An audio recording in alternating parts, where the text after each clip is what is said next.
ये जो घबराहट है लोगों की कि कल कोई आए मंगल ग्रह से, परसों एक आंदोलन करे और 3 दिन के बाद पूरा बिहार सुधर जाए, इस मानसिकता से आपको निकलना।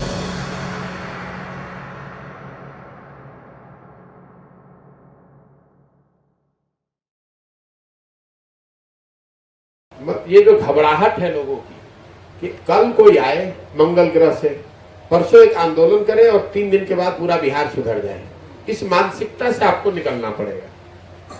जन सुराज दल बनाकर चुनाव लड़ने का अभियान नहीं है, जन सुराज सामाजिक आंदोलन भी नहीं है। ये समाज को जगाकर, समाज को समझाकर, समाज की मदद से एक नई राजनीतिक व्यवस्था बनाने का प्रयास है, जो कि एक दिन में नहीं हो सकता है।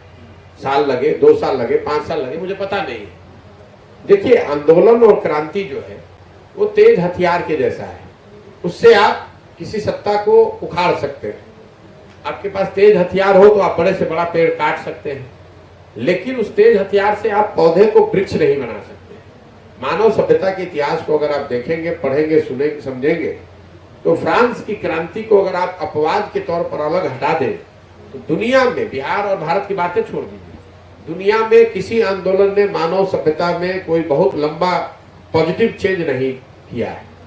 जो आंदोलन होते हैं, जैसे कई लोगों को लगता है कि जेपी आंदोलन से बिहार नहीं सुधरा, तो पहली बात, जेपी का आंदोलन बिहार को सुधारने के लिए था ही नहीं। वो उस समय जो देश में सत्ता थी उसको हटाने के लिए था। तो स्वाभाविक तौर पर जेपी आंदोलन को सफलता मिली, उन्होंने इंदिरा जी की सत्ता को हटा दिया, लेकिन बिहार में उससे कुछ नहीं सुधरा। लोगों को यह लगता है कि जेपी आंदोलन से बिहार नहीं सुधरा तो आगे कैसे सुधरेगा। अरे भाई, जेपी का आंदोलन बिहार को सुधारने के लिए नहीं था, वो देश की राजनीतिक व्यवस्था को बदलने के लिए था, उसमें आपको सफलता मिली। अन्ना हजारे ने आंदोलन किया, उसका असर यह हुआ कि यूपीए सरकार को हटाने में मदद मिली, लेकिन उससे देश में भ्रष्टाचार नहीं खत्म हुआ। भ्रष्टाचार खत्म किसी आंदोलन से नहीं होगा, वो तो उस तरह के सिस्टम बनाने पड़ेंगे, लोग लाने पड़ेंगे, वो व्यवस्था बनानी पड़ेगी। वो 10 साल 15 साल की प्रक्रिया है। दुनिया के जिन देशों ने भ्रष्टाचार के मामले में सफलता हासिल की है, भारत तो सबसे भ्रष्ट देशों के सूची में है। दुनिया के जिन देशों में भ्रष्टाचार पर अंकुश पाया गया है, स्कैंडिनेवियन यूरोपियन कंट्रीज में, फिनलैंड में, स्वीडन में, डेनमार्क में, न्यूयॉर्क, नॉर्वे में, वहां पर ये सफलता मिली है। व्यवस्थित तरीके से 10 साल 15 साल लोगों ने 4 काम किए। पहला, स्वच्छ जनप्रतिनिधियों का चुनाव किया। दूसरा, सत्ता और संसाधन का विकेंद्रीकरण किया। सब चीज सेक्रेटेरिएट पटना सीएम ऑफिस से नहीं चलाकर लोगों के हाथ में दिया। तीसरा, जन भागीदारी, जनता को ये जानकारी हो कि उनके अधिकार हैं, कौन सी योजना गांव के लिए आया, जनता को पता ही नहीं है। और चौथा, टेक्नोलॉजी का बड़े पैमाने पर प्रयोग। तो अगर बिहार में भ्रष्टाचार आपको कम करना है तो इन्हीं 4 पहलुओं पर आपको काम करना है। स्वच्छ लोगों को चुनकर लाना, और स्वच्छ लोगों का मतलब सिर्फ विधायक नहीं है, वार्ड सदस्य है, मुखिया है, समिति है, प्रमुख है, जिला पार्षद है, विधायक है।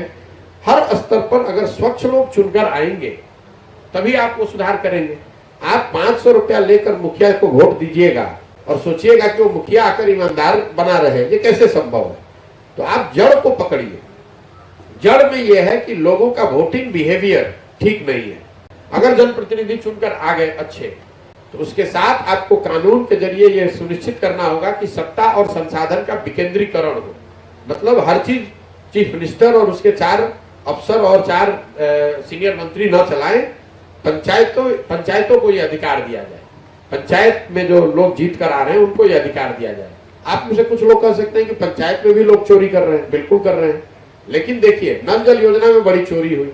तो बिहार में पिछले बार 96%, 100 में 96 वार्ड सदस्य चुनाव हार गए, 85% मुखिया चुनाव हार गए। लेकिन जिन अफसरों ने उस योजना में चोरी की वो आज भी सिस्टम में बने हुए हैं, आज भी वो चोरी कर रहे हैं। तो ये जरूरी है कि आप सत्ता का और संसाधन का विकेंद्रीकरण करें, ताकि लोगों को पता हो कि भाई उनके गांव में कौन सी सड़क बननी है। पटना में बैठा हुआ जो ज्वाइंट सेक्रेटरी है ग्रामीण विकास का, उसको क्या मालूम है कि आपके गांव में नाली है कि नहीं और उससे आपको क्या परेशानी है।